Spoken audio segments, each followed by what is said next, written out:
राधे राधे साथियों, मैं आपके अपने चैनल शी राइज में आपका बहुत बहुत स्वागत करती हूँ। आशा है आपको मेरी कहानियाँ पसंद आ रही होंगी। अगर आपको कहानियाँ पसंद आ रही हैं तो please like share and subscribe. ताकि हम जानते हैं भगवान प्रेम के भूखे हैं। अगर उन्हें कोई प्रेम से बुलाए तो वो दौड़े दौड़े चले आते हैं। आज की कथा भी कुछ ऐसी ही है। जब श्री कृष्ण ने छोड़ा दुर्योधन का महल और खाया विदुर के घर का सादा भोजन। एक सच्ची और भक्तिपूर्ण कथा। धर्म, भक्ति और प्रेम यदि ये तीनों जीवन में आ जाएं तो भगवान का आगमन निश्चित है। ये कहानी है उन पलों की जब श्री कृष्ण ने यह सिखाया कि ईश्वर धन, संपत्ति या दिखावे से नहीं, निस्वार्थ प्रेम और समर्पण से प्रसन्न होते हैं। महाभारत का युद्ध अभी आरंभ नहीं हुआ था।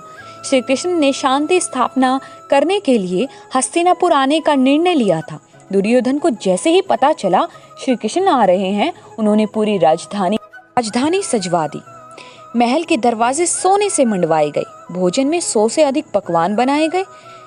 दुर्योधन बोले, कृष्ण को इस बार ऐसा स्वागत दूंगा कि वो यहीं रुक जाएंगे। जब श्री कृष्ण महल में पहुंचे तो दुर्योधन ने उनका आदर से प्रणाम किया। हे केशव, आपके लिए सोने की थाली, रत्नों से जड़ा आसन और सात्विक भोजन तैयार है। कृपया पधारे। श्री कृष्ण मुस्कुराए और बोले, मुझे वहां भोजन करना है जहां मुझे भक्ति से बुलाया गया है, राजनीति से नहीं दुर्योधन। इतना कहकर वो बिना किसी रथ या सैनिक के सीधे निकल पड़े।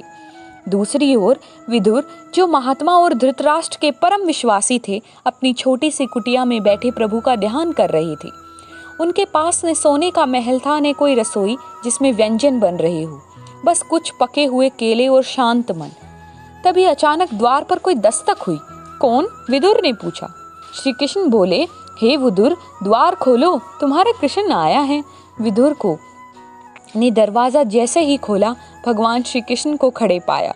विदुर की आंखें नम हो गई।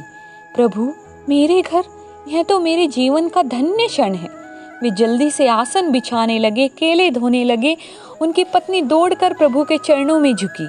प्रभु, हमारे पास आपको देने लायक कुछ भी नहीं है। विदुर घबराहट से केले छीलने लगी।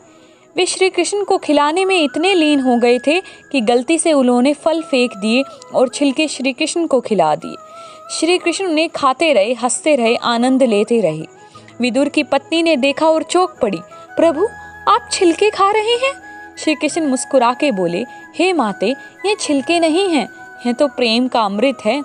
श्री कृष्ण बोले, दुर्योधन ने राजसी थाली सजाई थी, लेकिन उसमें न तो प्रेम था न श्रद्धा। विदुर, तुम्हारे घर भले ही सादा भोजन हो, पर उसमें भक्ति, स्नेह और आत्मा की पुकार है, और मुझे वही प्रिय है। ये सुनकर विदुर और विदुर की पत्नी की आंखों में आंसू बहने लगे। आज भी जब कोई श्री कृष्ण को पूजता है तो वह भोजन नहीं, भावनाओं को स्वीकार करते हैं। कहते हैं भगवान को प्रसन्न करने के लिए घी शक्कर की जरूरत नहीं, बस एक सच्चा हृदय चाहिए। इस कथा से हमें सीख मिलती है कि दिखावे से ईश्वर नहीं मिलते, धन से भक्ति नहीं खरीदी जाती, और रत्नों से सजा महल एक सच्चे दिल से बड़ा नहीं हो सकता। श्री कृष्ण आज भी दिलों में निवास करते हैं, जहाँ विदुर जैसे प्रेम, विश्वास और समर्पण हो। अगर आपको सच्चा प्रेम श्री कृष्ण से है तो अपनी आत्मा से उन्हें पुकारे, वो आपको ज़रूर मिलेंगे। आपको ये कहानी कैसी लगी? Please like, share and comment करके मुझे ज़रूर बताएं। कमेंट में राधे राधे लिखना और जय श्री कृष्ण लिखना ना भूलें। धन्यवाद।